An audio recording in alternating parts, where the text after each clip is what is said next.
Hello everyone, this is Al-Fadi. I want to welcome you back to another video of this series called HAFS versus WARSH. Why did we choose this topic? Because there is apparently variant text readings and many ways to pronounce certain words in the Quran. Our Muslim friends insist that really it bears no impact or effect at all on the meaning of the Quran, the preservation of the Quran, most importantly, the implication, in this case, theological implication, as most of these variants will bear. All that to say is, we want you to be the judge. Do they sound the same when we read these two particular comparisons side by side for each verse that we are going to highlight for you? Do they sound the same or do they sound different? Do they mean the same or do they mean differently, whether from a theological standpoint, from a linguistic standpoint, or just from bare pronunciation? That's what we want you to at least walk away from these videos. And here's another thing, Jay. We've been doing this now for a few videos. Our Muslim friends insist also that there's this preservation through memorization and oral transmission. Well, this actually flies in the face of that. This shows that there has been flaws in the memory, that someone couldn't remember exactly how it was being read. Exactly. And what we're going to find out, and what we have been showing is, if you memorize it just by changing one letter or changing one dot or one vowel, in this case, we're looking at two vowel changes. We're looking at a vowel change. One from a Kasrah to a Fatah, from an E sound to an A sound. How did they memorize it? Did they memorize it with the E, the Kasrah, or did they memorize it with the A? Well, it looks like the Egyptians, it's the E. It looks like with the Iraqis, it's the A. Does that change the meaning? Yes, it does. Let's take a look at chapter 2, verse 125. Now, I want to look over here. Oh, just point there to over there. Can you see that's right a kasrah at the bottom? See the kasrah below the kaf? This one right here. Okay, right. And here's the kaf here, and you notice it's actually... You're talking about the kha, right? The kha right there. There it is there. You can see a above it, which is a fatah. Yeah. So there's a fatah here, there's a kasrah there. That's an e sound, that is an a sound. To do it in Arabic and unpack it from Arabic. Well, in Arabic, hafs sounds basically this way. Attakhizuu, Attakhizuu. That's the kasrah. That's the one right here. Attakhizuu.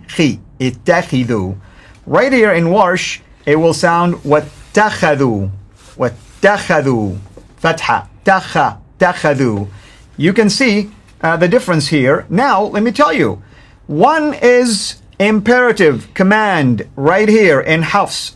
Allah is saying, take from the station of Abraham a place to pray. Oh my gosh, I mean, we don't want to even deal with that right now. That's idolatry right there. The station of Abraham is basically, supposedly, the footprints of Abraham.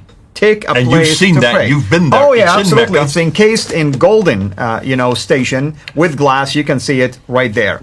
So here's a command with Attakhizuu. Right there, it's a report. Somebody's reporting that someone took this position in the past, have taken this position.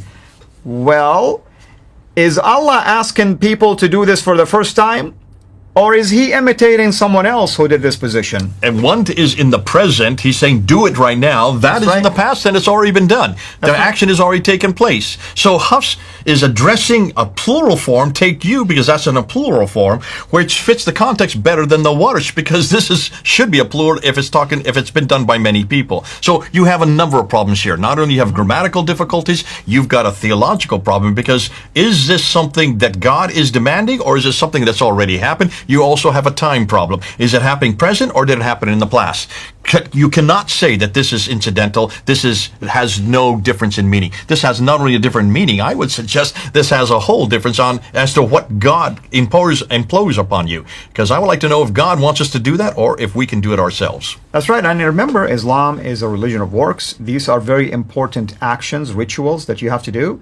Here, Allah is reporting that now we have made the house, right, the place for prayer, to be a safe place right now. And as a result, I want you now to go ahead and do this. Over there is like we just took it over, but here is what the people who were there used to do. There you go. What does that mean? But You want me to continue to do what they're doing? I thought it was taken out of the idolaters, wasn't it? There you go. So you can see, coming and going, we're going to have completely different contexts. We're going to have completely different meanings. We're going to have, in this case, also a difference in doctrine. So I would love to know what Shepherd Ali does with this. We're going to just keep coming up because we're going to come up with more after more after more. Now, the next one we're going to be doing is we're going to stay in chapter 2, and then we're going to move to verse 140. Very good. You've heard the man. We'll see you next time. God bless you.